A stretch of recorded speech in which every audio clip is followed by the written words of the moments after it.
future, talk radio will actually educate, inspire, and make you think.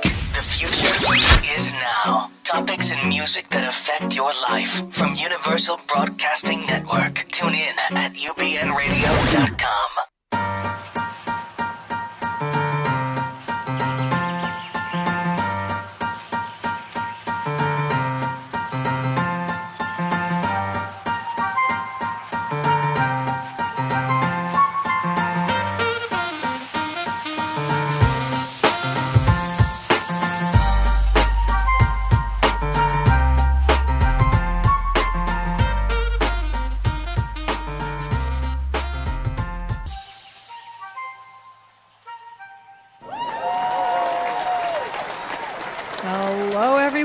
Dr. Judy here of Dr. Judy WTF with the Freud and his repetition compulsion does not quit. He existed in theory years ago. Actually, he created the theory called the repetition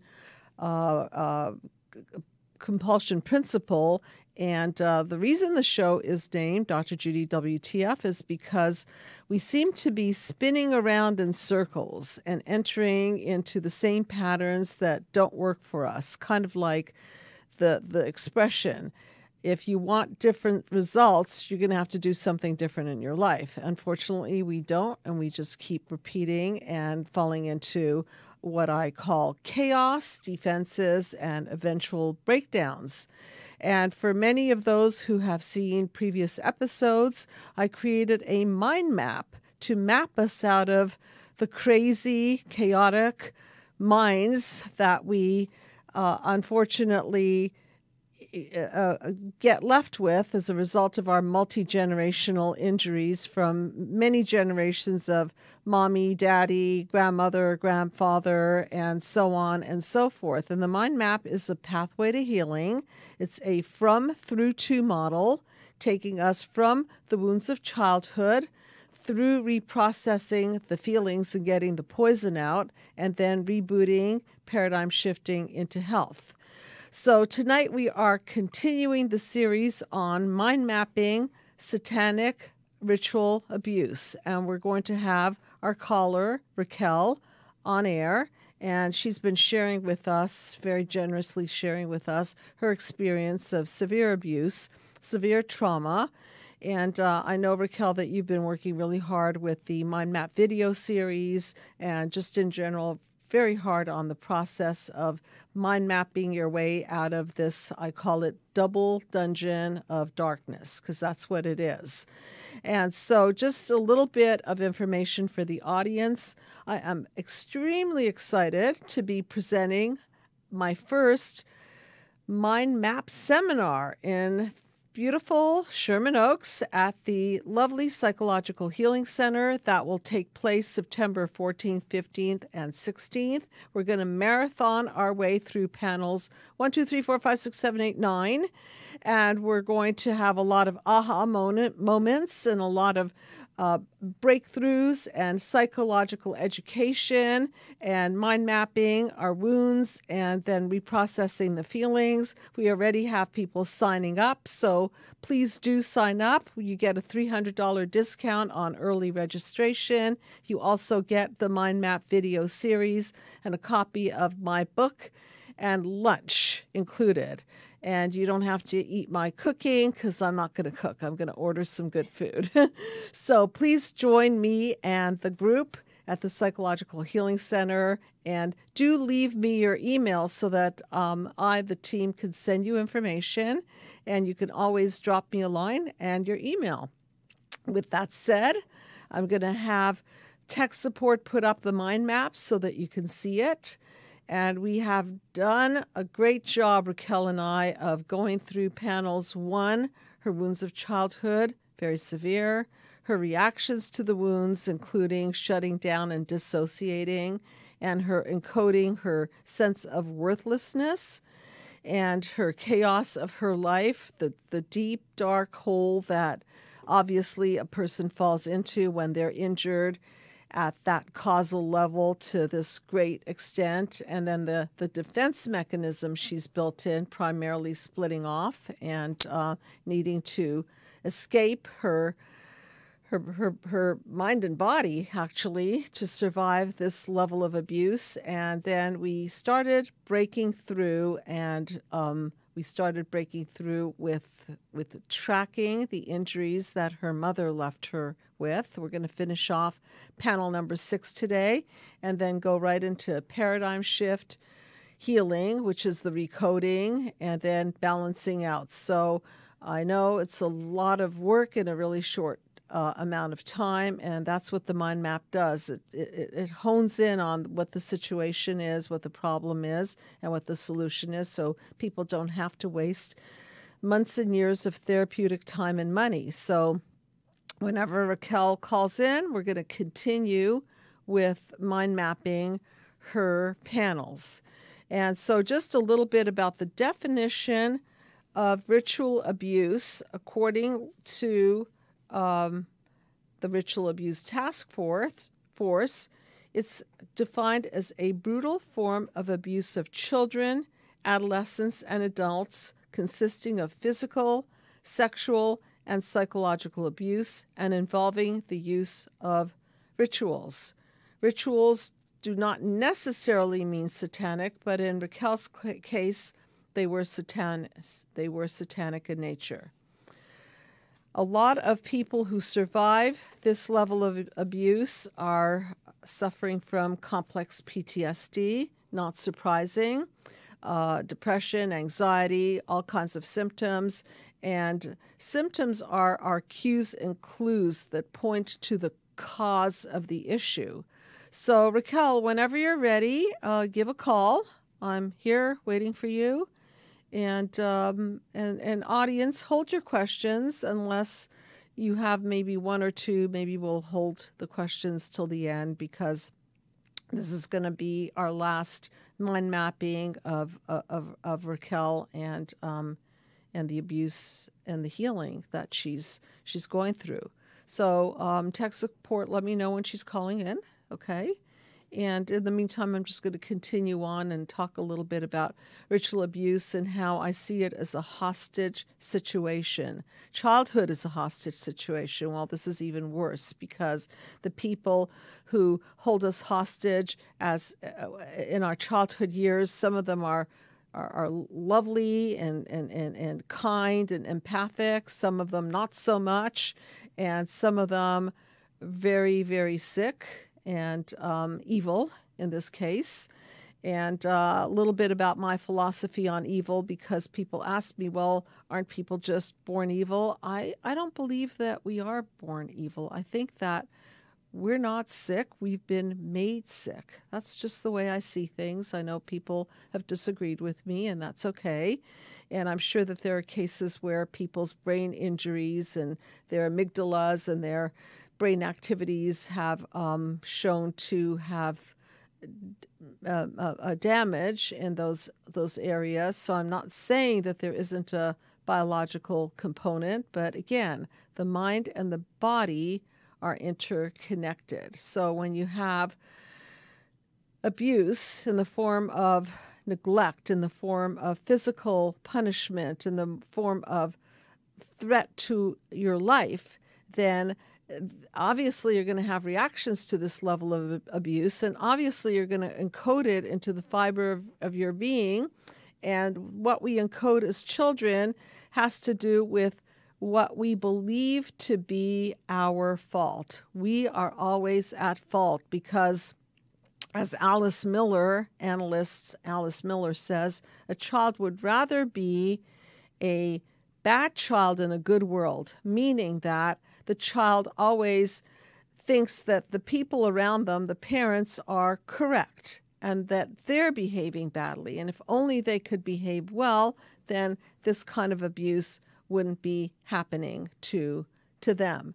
And it's a really, really sad story, because in essence, the child is always, in this case, under the bus and at the effect of and not the cause of, and always thinking that they can have the locus of control of their horrific situation, in this case with Raquel, just by behaving better, by pleasing the parents.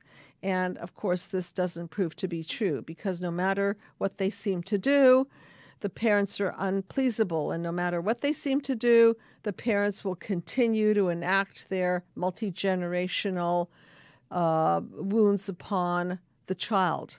So what do I mean by wounds of childhood? Well, there are 5 of them.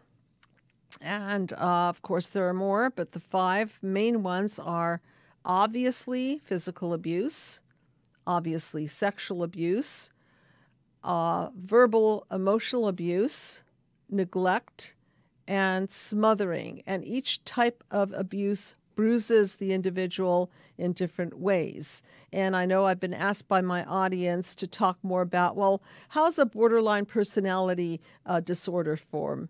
How's a narcissistic personality disorder formed? How is a histrionic personality disorder formed? Well, if you look at some of my YouTube videos, you will see that I've done a lot of, there are a lot of episodes up there on BPD, of narcissistic personality disorder. Unfortunately, narcissistic personality disorder and BPD and these Axis 2 disorders are epidemic in nature. They are labels, obviously. I see things in a systemic way, and I see everything as a system gone wrong. And so I think we have Raquel on the phone now. Hi, Raquel. How are you? Oh my goodness! I called like 7 times and it wouldn't go through. It just kept ringing. I appreciate your being persistent because I think that it's really, really an honor to have you on air, and especially given the delicate material that we're talking about. And I know the audience has been most loving and warm. I've been reading the comments. Yeah. People have been sending you a lot of love, and also some herbal remedies, I noticed. And I did read them. They are nice. So nice. And thank you, everybody. So nice. And truly, the level of abuse that you have experienced, and, you know, we did have a little chance to talk before the show, and you kind of warned me about dissociating, and that's because this abuse is so powerful. Understood? Oh, yeah. Oh, yeah. I don't have to tell you. So why I feel myself trying to leave right now, as a matter of fact. You do? Okay. And that's okay. Yeah. And you know, I told you, however it is on the show, it is. I mean, these shows are obviously not rehearsed, and whatever happens, and obviously I don't want to re-traumatize you, so you've got your foot on the brake pedal, okay? And anytime it's too much for you, you just say, you know, ow, stop, too much, and you're in control, okay? I'll be fine. If I go into a state of repeating like Rain Man, just talk to me and bring me back. I will. I have learned to I've self-soothed for a lot of years, so I was able to bring myself back today and last night. And so I'll be fine. Okay. And so a lot of this I'm going to keep in a very processy format, meaning that it's psychoeducational in nature, and the people who are listening in get to see how the mind map process works, because it's an order of healing. We don't just randomly go into panel 5 and then hop around to panel 1 and then go to panel 9 and then kind of, you know, park the car in panel 4, right? We're really going in order, and right? Yes. Yeah, you have to work the system. That's how my mind has been opening up to the truth. And I agree. Just what you said. Your mind is opening up to the truth. And one of the metaphors that I use in the book, in the mind map video, in my work, and soon seminar, is the metaphor of the yellow brick road and Dorothy and the Wizard of Oz and the wicked witches. And when the wicked witches and the darkness is doused with water, then they're melting. They're melting. So this is why we're here together, is to melt the lies, to melt. Yeah, and I learned something about water, and one of the things I struggle with, I understand why I pee now and where the water comes in, and it's created other issues, and I know that I'm not supposed to be bathing because it washes me clean, and they don't want that. It's all making sense. It's all making sense. And, you know, I can go on and on and on because I love to connect the dots. It's just the way my mind happens to work. And just to catch the audience up, one of the symptoms that Raquel experiences is peeing in bed, and urinating at different times of the day. Pee in my pants. Not the bed, pee in my pants. Oh, peeing in your pants. I peed before I called. Okay. Okay. All over myself again. Okay. All right. And that is a sign of sexual abuse. So remember, symptoms are clues and cues that point to the cause of psychopathology. Unless it's organic in nature, in which case it's important to get checked by a doctor, MD. It is usually falling in the department of psychosomatic disorders. And so very powerful connection. And so let's boil it down and shrink it a little bit, because this is one of your panel 5 defense mechanisms. Also, your reaction to the wound is peeing, is a reaction to your wound. Yeah. And so you mentioned, this is news to me, that they didn't let you bathe. So I'm not... No, go ahead. Yeah, I mean, is that so? They didn't let you bathe? Well, you know what I put together is that, remember I said water, when I hear water, it makes me want to pee. I'm okay when I go out in public, but it's only at home. Well, the bathroom wasn't safe either, and taking a bath was not safe. Okay. Brushing your teeth was not safe, because they came in and violated me. Okay. And so I learned to be very afraid in the bathroom, because that was the hiding place. And I realized, you said something in your video today that triggered me, and I thought, you know what? That's the key right there. They damaged me so that I wouldn't bathe. I'm just going to be honest, and it's so embarrassing, but I'm not ashamed, and it makes sense. I've always had a hard time bathing. I get really tired. I can't take a shower or a bath to start my day. It actually makes me tired. It will end my day because I have to lay down and rest. But that's how I was programmed. And so getting dressed, I would get fevers, I would get hot, I would get overwhelmed. It would take me a long time to get dressed. I would disassociate, I would blank out.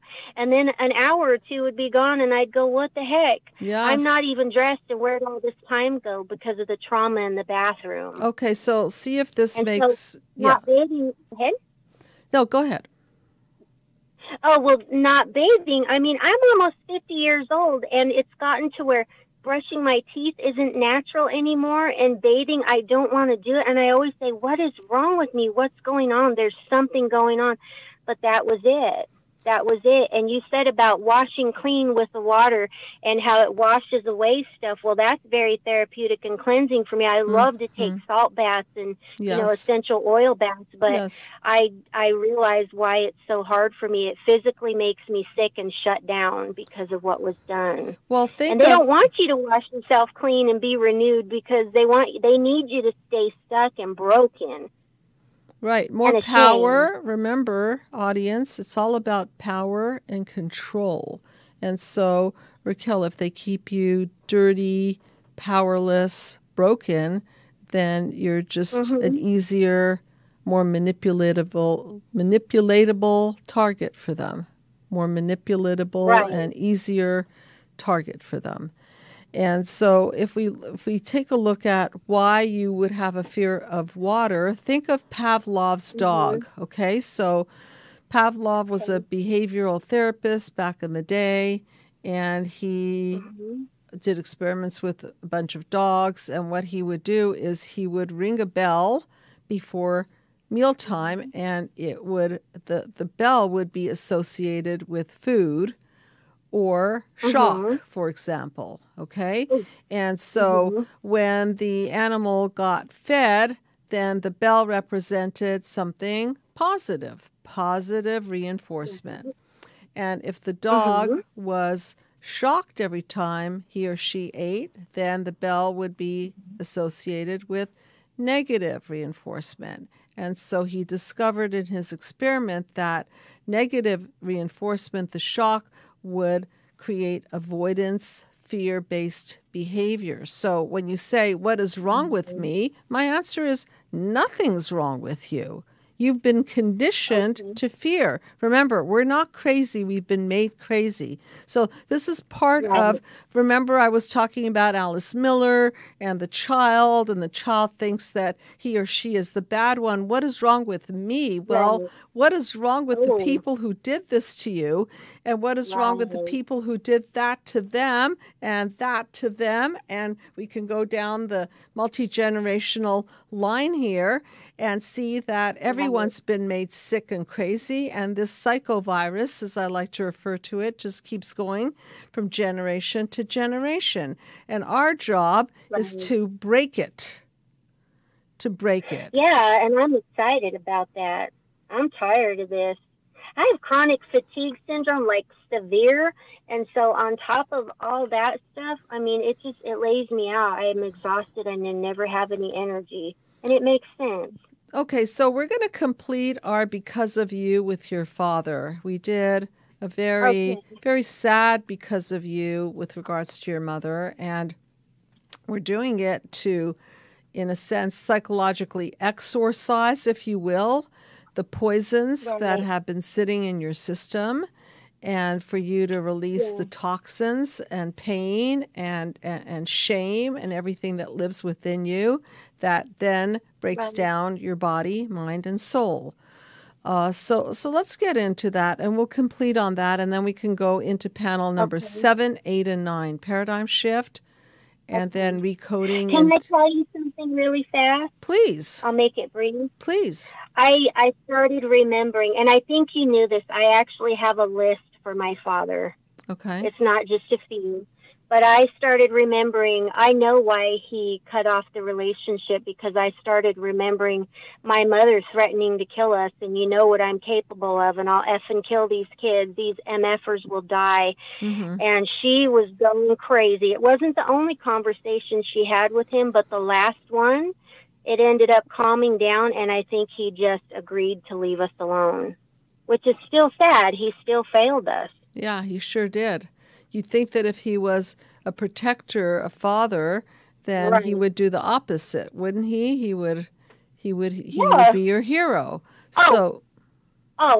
Yeah, he was. I went through the same stuff.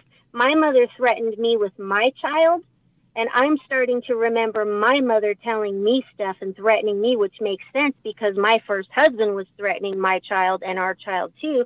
And then my little boy would come and tell me, my first son, I can't sleep with you, Mommy. I have to go with Grandma. She'll do bad things to you. I'm afraid she'll hurt you. And I did not understand what he was talking about. So he was programmed from a very young age and never slept a night in his crib. It was terrible. So, but I stayed as long as I could. I did not let anybody touch my children in my sight. I stood up for them, and I didn't leave. My life was in danger, but I didn't leave. I stayed around as long as I could till I was forced out. Well, that's what a mother is naturally programmed to do, is to protect her children. And if the system goes awry, if it goes very wrong, then we have a situation where father's no longer protective and mother is actually molesting, hurting, abusing her own children. And this is, again, a very, very dysfunctional example of a system gone wrong. Okay, so with that said, now that you see more clearly, you've got more of a truth lens, right, to look at the situation through. So what are you seeing as the damages that your father inflicted on you? Oh, so much. My therapist that died told me I had enough trauma before the age of 5 for 5 adult horrific lives crammed into me before 5, and it's starting to make sense. So my dad, because of you, no male father presence left me open for molestation. Yeah. Because of you leaving, I was told you have no dad, so I can do whatever the F I want to you. There's no one there to protect you. And it was true. And then because he left, I wasn't fed. I was emaciated. I was given a shot in the thigh because there was not enough skin on my arm. It crippled me. I was dropped on a mattress in a flop house where I met a child who was beaten to death by his mother. The people there laughed about it. And I was left in that building to die when it caught on fire. And I watched all the people run out. My dad came in and saved me, but my mom left me there to die. And that happened because he was gone, because he wasn't in our life anymore. And that has horribly scarred me. Also, because he left as an adult, I ended up turning to religion, which wasted 17 years of my life. And I lost my children because you don't turn to religion. That's a big no-no. Because he left. Explain that a little more. What's your association with religion? Okay, well, I don't serve religion anymore because I know the truth about it. But I turned to that because I needed a father. Mm-hmm. I needed a father, and I needed someone to be in my life to adore me, to say all those wonderful things that a father did. So Yes. That's what Father God and Jesus were going to do for me. And I needed that for my children, to protect my children. But I lost my children as soon as I turned to Christianity. And it breaks my heart because I found out it's not true. I mean, people aren't going to like me saying that. And if you want to judge me, that's okay. But it wasn't true. And I had to walk away from that. And the worst thing I could have ever done was turn to false religion, because it actually kept me in the vicious cycle of Satanism. It kept me constantly warring and fighting demons and battling. And it's an endless cycle I could not get out of. So when I was slammed with the truth about 5 years ago, that's how I got free. As I let that go, I let down all lies, any labels that were put on me, and I just started to let the universe teach me. So that for you, that was your light, right? The truth light. I talk a lot about the truth light. However, people want to interpret that within a religious context or a spiritual context, or however people relate to it. There's something that I find about universal truth. It's, first of all, when you hit upon a truth, I call it truth with a capital T. It's like a I get that. Pardon me? I get that. I say things with a capital whatever when it's really meaning something. Yeah, to me. really means something. So one of the truths that I believe is a universal one is that unconditional love is the most powerful healing force on the planet.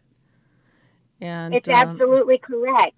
Universal truth. And so I believe that when science and spiritual wisdom and higher level forms of mathematics and physics, when they all converge and they're all saying the same thing, and it's sustainable, you can't really shake it, the unshakable, that's to me universal truth.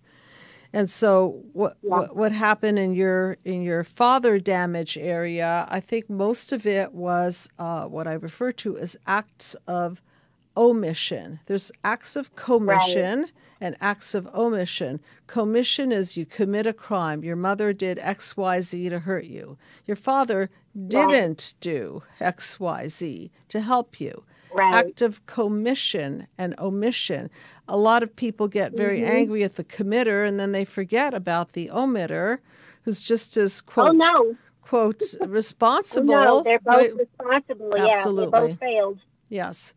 So go ahead and just continue and complete with your because of you dad. Okay. Okay, so let's see. Because you left, I had to live in a tiny house with my mom, sister, and 4 other adults. By that time, my grandfather, who was my groomer, who was supposed to be my handler, hated me. And he watched as my mother abused me and supported her. He no longer liked me. Because you left, at 29 years old, my sister told me that my grandfather was my actual father, and you weren't there to tell me the truth. Because you were gone, I was molested in the bathroom, making me afraid of water, bathing and brushing my teeth. And I pee, and I get tired now when I try to get dressed. But that's been forever. Because you weren't there, I was left alone with my sister all the time, and we cracked my head open, and then we were punished severely. Because you weren't there, I fell out a 2-story window before I could even speak. And I remember the thug as I hit the ground on my little back. And I walked back into the house, dazed, and nobody there cared because nobody was home. Because you weren't there, I was starved. Because you weren't there, I walked the freeway, working, collecting bottles to eat. I slept outside. Because you weren't there, my mom's boyfriends laid on top of us, hiding us under their big bodies, using all their weight to keep us under control. And that's why I feel heaviness on my body now when I sleep, and I wake up sore and bruised. Because of you, my mother damaged my spine. Because you weren't there, my mom beat us constantly, knocked out one of my adult front teeth, broke my jaw, and I had no medical care, and I couldn't eat. And I have problems with that today. Because you weren't there, females harassed me, stalked me endlessly, wanted to kill me because there was no male presence. Because you weren't there, I didn't get to go to prom or graduation, and I was a good student. I had to leave, or the girls stalking me were going to kill me. I had to leave my own life over and over. Because you left us, we were left with child molester, Satan worshipers, where we were starved. I was alienated from everyone. We were fed rotten oatmeal with a lot of sugar loaded in it. We were slopped like dogs. We weren't allowed to eat with the family or during normal hours. We were made to get up when it was dark. And they chopped my hair off and my sister's, and they used us in ritual abuse. And I watched out the window as they were in their black robes and with their bonfires, and I blacked out what I seen. And because of living there, I forgot how to throw up. My little body was so scarred from a traumatic event with these people that for over 40 years I couldn't vomit to relieve my body. And I've just learned to start doing that in the last 3 years.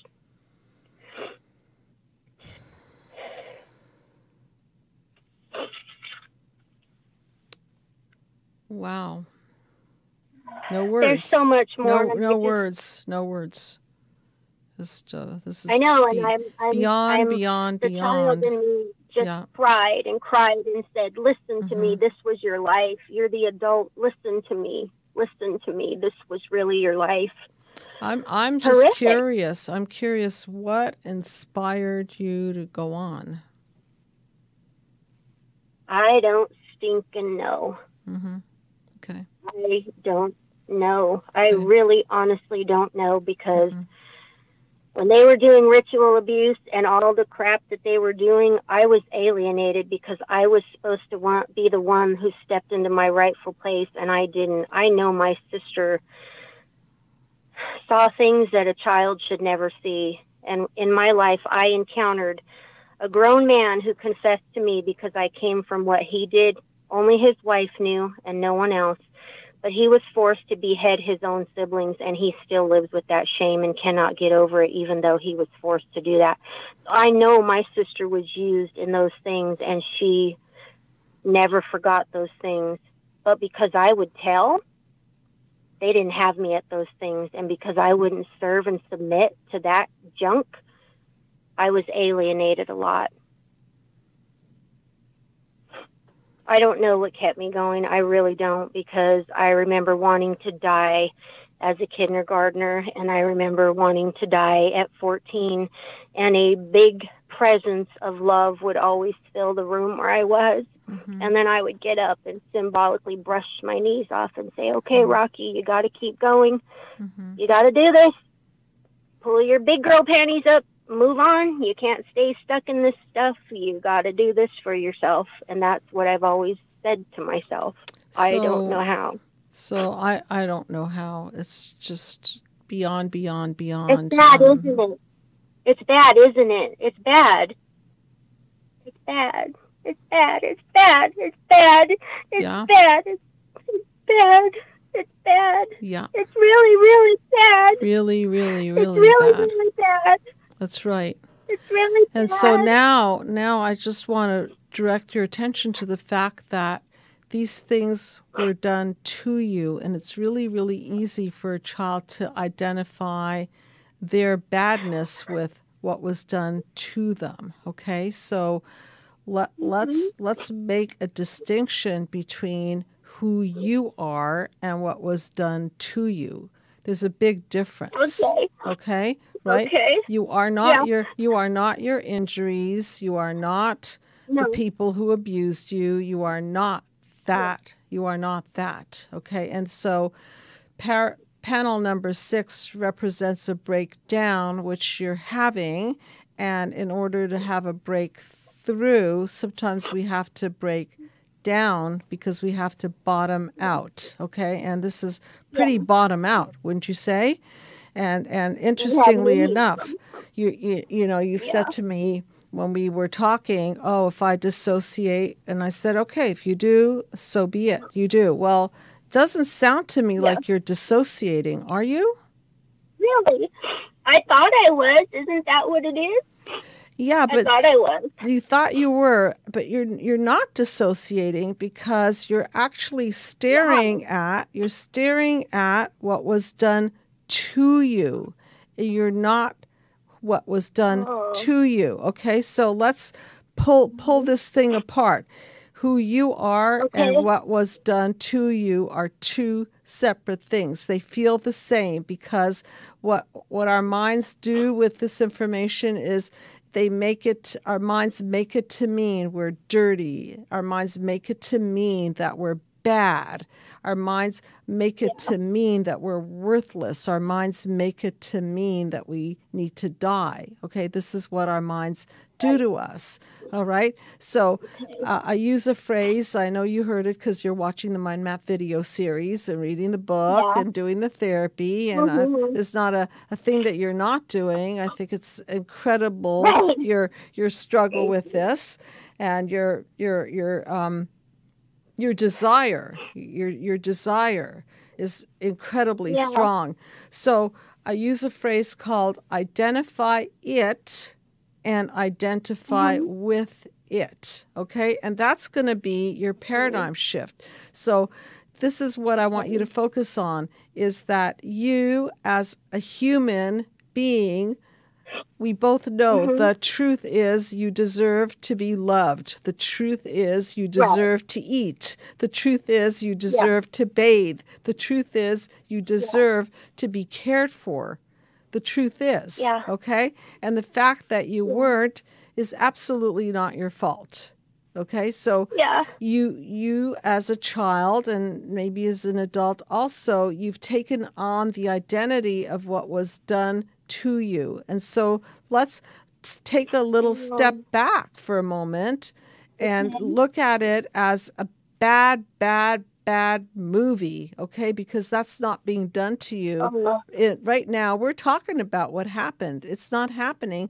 Somehow the mind still plays it like a what the Freud as if it is happening because the complex PTSD is trigger happy. And so when we bring up triggers, it's as if you're reliving the moment.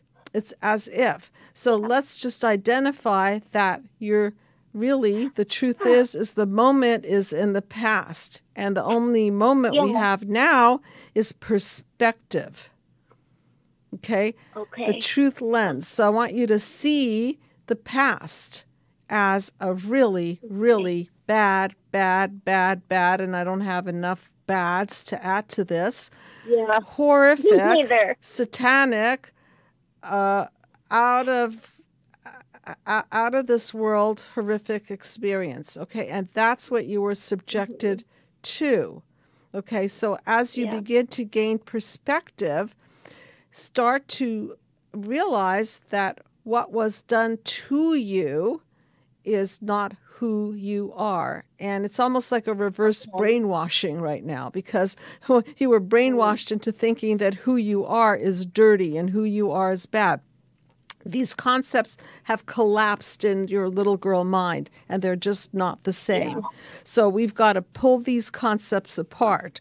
And what we're doing right now is, instead of identifying with it, we're identifying it, meaning what was done. It happened to you, which doesn't mean what? It doesn't mean what? You tell me. It doesn't mean that's me. It doesn't mean that's me at all. Exactly. You know, if I showed you a horrific movie of a little child who's beaten or raped or whatever, and I say to you, right, that's the little child's fault, right? That little girl wore a short skirt. That's why she was raped, correct? What would you say? No. What would you say? No way. No way. So how come? No way. That's ridiculously sick. Exactly. Yeah. So now, how come you're able to so quickly and so clearly see that this hypothetical child that I brought into the picture, there's no way it's her fault, correct? Yeah. Okay, except that when we live in our own psyche, it sure feels like it's our fault. So let's go back to logic, because psychologic is just that. It's psycho.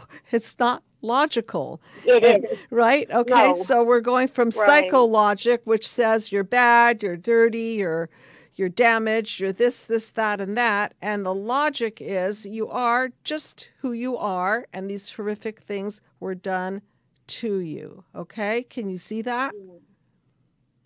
I do. So if I start to unbrainwash, then would that mean that I will start attracting better things because I no longer believe that's me? Well, one thing at a time, okay? So I just want you to look. Yeah, okay. The short answer is yes, because we are walking. Oh, okay. Yeah, we're walking proof theorems. If we think we're bad, stupid, ugly, we're going to use the world to prove that we are. Oh, look at that guy. Look how he looked at me. He thinks I'm ugly. Oh, look at that woman. Look how she's looking at me. She thinks I'm stupid. So there's this crack lens of perception filter that we look through because we think that we're as we've been treated. And that is a lie. Okay? So let's go to panel number 7 and take a look at the paradigm shift, where things are starting to come together. And see the little light in the center of panel 7? That's the truth. Yeah, I like that one. Right. That's the truth light. That's the opposite of cracked lens of perception. That's where we gain truth, which is the same thing as clarity. Yeah. And one of the reasons you were so tired, you talked about, I'm so tired. When I bathe, I'm so tired. Well, you're tired because if we take panel number 7 and we take the light out, that's really a metaphor for being vampired. Understand? Yeah, and I was. Yeah, I you literally that terminology. Yeah. Very well. Okay. Was. So the opposite of panel 7 from the darkness point is when you get together with a person, a series of people, and they take and they molest and they take every ounce of you, right? Then you're tired. It's like a vampire zapping your energy. So now that, right? Now that you can learn, you can actually learn better boundaries because there's nobody forcing you. You're not in a hostage situation. Nobody's pinning you down. You can learn how to make distinctions, draw boundaries, and make a gate around yourself that goes something like semi-permeable. Let's keep the bad people out and let's the good people in. And it's sort of practice to learn who is who because you've been so violated that your membrane is very permeable because so many people have penetrated through, literally and figuratively speaking. So in panel number 7, what's happening is that you're seeing through a truth lens. So this is a pop quiz. What's the difference between identifying it and identifying with it? Identifying it as I'm looking at the problem, and I'm not, identifying it is looking at the problem. And then what was that? Or identifying with it. Oh, then feeling like I am the problem. Exactly. Yeah. That's your paradigm shift. Okay? So that is really your paradigm shift. And that's where you've been stuck because you saw yourself as bad, dirty, everything. Okay? You were stuck in this double dungeon of darkness, this unclear situation, this you literally bought in, okay?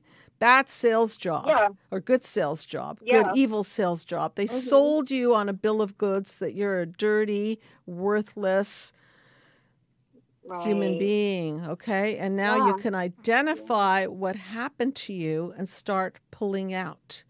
And so as you start to heal, now I'm on panel number 8, you see the DNA strand, okay? So the DNA strand is now you're being the cause instead of other people causing you and defining you and controlling you. You are the cause, and you take along for the ride the people that you want to take along with for yourself. The people who will be your wisdom masters, educators, support system, people that have ethics and morals and have empathy, okay? And this is how you recode into health in many other ways, because recoding is something we do every day. When we pick an apple and we choose it to eat over a bag of potato chips, which I love very much. But when I choose the apple, I happen to feel a lot better and it's more sustainable. So recoding is a daily moment-to-moment choice. And so I want you to be very, very conscious, because going back to panel 1, consciousness is causal. And if you're in the consciousness of self-respect and self-love, then you're going to choose the people into your life that support that, the foods into your life that support that, the environment into your life that supports that, all of the above.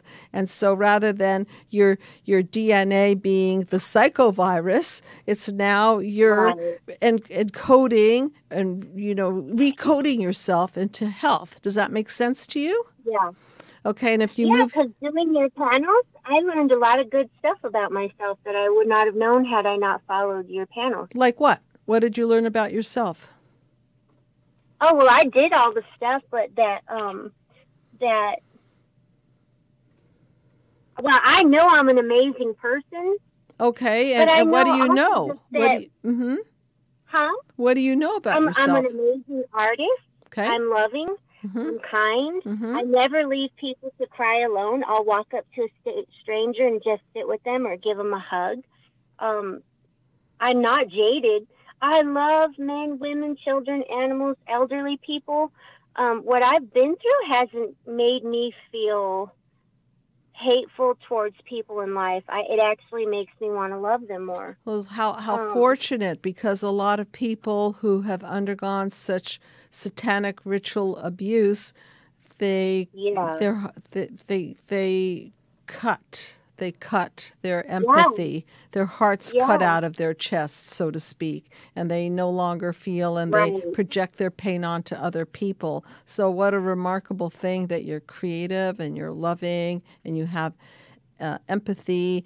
And so back to your authentic self, because if we go back to panel 1 and we reboot the system, and instead of plugging into the consciousness of the darkness, if we plug into the consciousness of your pure, authentic, loving, creative, soulful self, what happens out of that is, instead of falling into chaos, defenses, and breakdowns, you go directly into panel number 7, 8, 9. Okay, remember Snakes and Ladders, that game? If Yeah. you're either evolving or devolving. So this is a Right. better game of life when you're coming from the consciousness of unconditional love of yourself and others. You're going to end up in panel 7, 8, 9. Paradigm shift and healing that. and unity. And when you're coming from the consciousness of satanic, ritualistic abuse and so on, it'll land in panel 4, 5, and 6. So now you understand the better game of life. This better game is something that you can be the cause of, and nobody can take that away from you. I don't care how many times you were beaten and abused. Look at you. You have this light inside of you, and no one was able to beat it out of you. No one was able to rape it out of you. Nobody was able to murder it out of you. There it is. It's very clear. Yeah, and I'm playful and silly.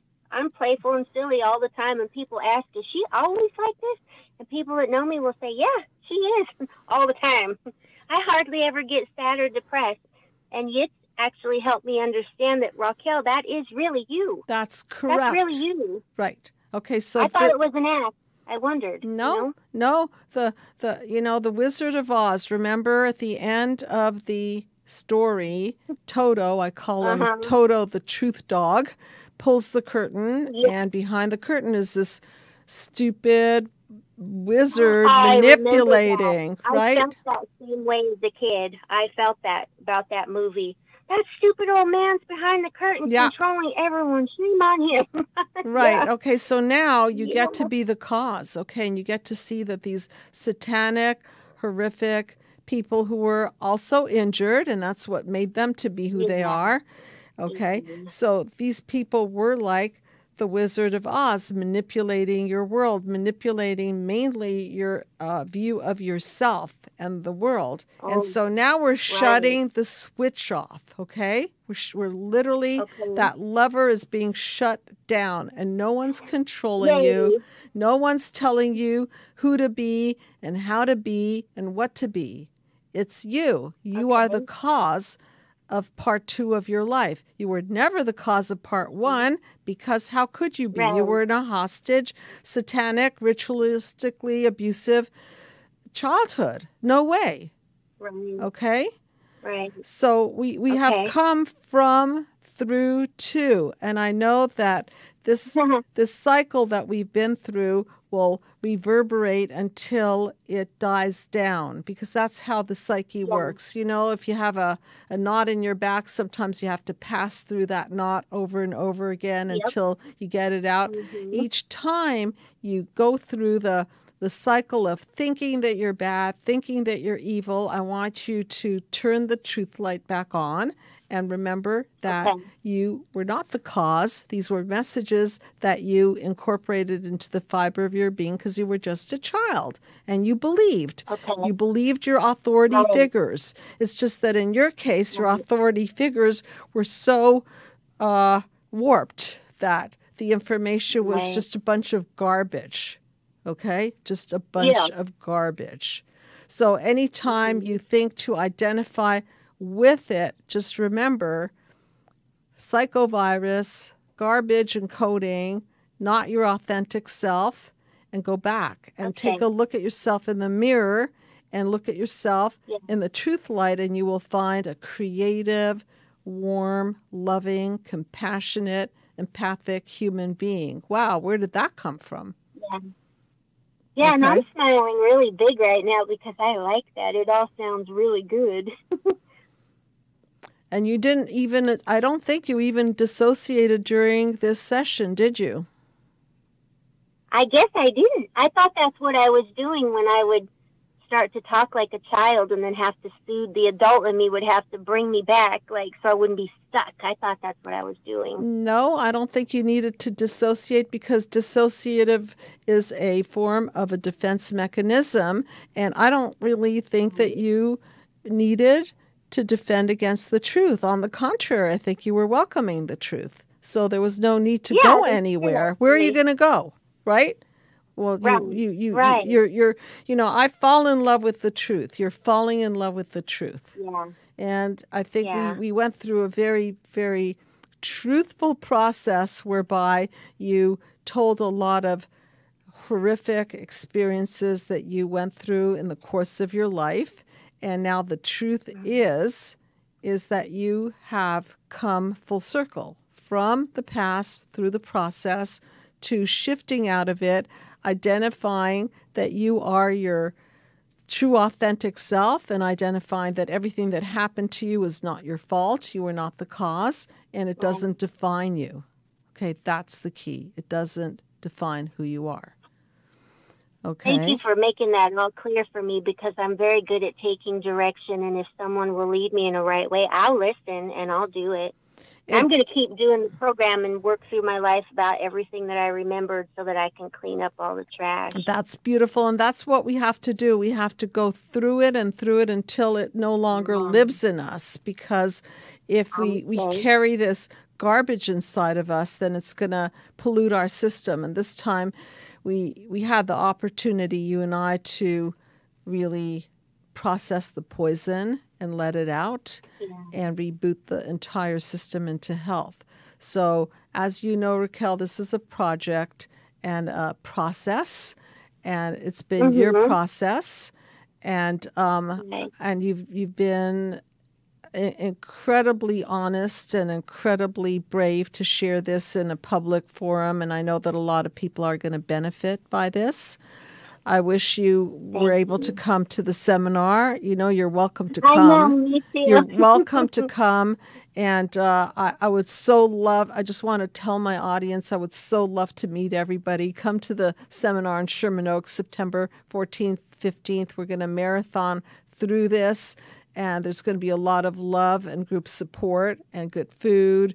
And we're going to have 3 days of this so that people don't have to stay for 2 weeks, and they can just come to LA. And if you need help with accommodations, just ask my assistant and we'll figure out where to stay, help you with where to stay if you're coming from out of state or out of the country. And it's just, I'm so excited about it. And I'm getting the psychological healing center ready. Okay, so if you want to be a part of it, be in touch. Leave us your email. Let us know that you intend on coming. Early registration before August 30th. You save $300, and you do get the Mind Map video series and the book and lunch. Can't beat that. So anyway, Raquel, I know that we will talk more. And anything else that you wanted to say? Any comments? I do. Yeah. Did you know that all truth, the universe, calls you the voice of reason? What? I was told that. The universe, all truth, told me today that you are called the voice of reason, and you have a lot of spirit beings that are very full of light that surround you. You're the voice of reason. That's so sweet of you. And Thank you. I used to say that as a child. And I realized I have met the voice of reason that I've known about since I was a child. I was flabbergasted. But well, I'll pretty tell amazing. you, my mind map didn't come from wine and roses, okay? It just didn't. And I'm very glad. It is. I'm personally glad that I went through what I went through, not like what you went through, And I'm glad because I'm able to see it and teach it and make a difference to people. And that's the best gift in the world to me is making a difference in another human being's life. So I really appreciate the honor of working with you and talking to you. And I know we will talk again and again. You're welcome to come to the seminar, okay? So thank you so much. You too. Okay, all right. Okay. Good night, Raquel. Good night. Good night. Okay, well, I don't think we have a lot of time to shrink the tune, but the tune I started with was Sympathy for the Devil lyrics, and I'll just read a line or two so that we can I'm a man of wealth and taste, and I lay traps for troubadours who get killed before they reach Bombay. Pleased to meet you. Hope you guessed my name. But what's puzzling you is the nature of my game. Well, obviously, we're talking about Satan, and picked the song because of the satanic ritual theme. And it's so prevalent that the Who decided, I'm sorry, not the Who, Rolling Stones, Sympathy for the Devil lyrics. Such a descriptive and appropriate song for Raquel's journey from, through, to. And I thank you for tuning in. I thank all of you for your loving support of her. And if anyone, I have to set this up, so I'm going to. If any one of you wants to sponsor someone who can't afford the mind map therapy, contact me privately and we can make it happen. I've always had the intention of building a little fund so that people can avail themselves of therapy. And we have an amazing team that is kind and smart and mind map educated. So if that's something that you want to do as a give back, please contact me and we'll make it happen. And in the meantime, thank you so much for tuning in. And I always love to hear from my audience, comments, and any comments, and liking the show on Facebook, reviewing the book on Amazon, the Mind Map video series. Give it a shout out and review. And thank you so much for tuning in. Good night, everybody.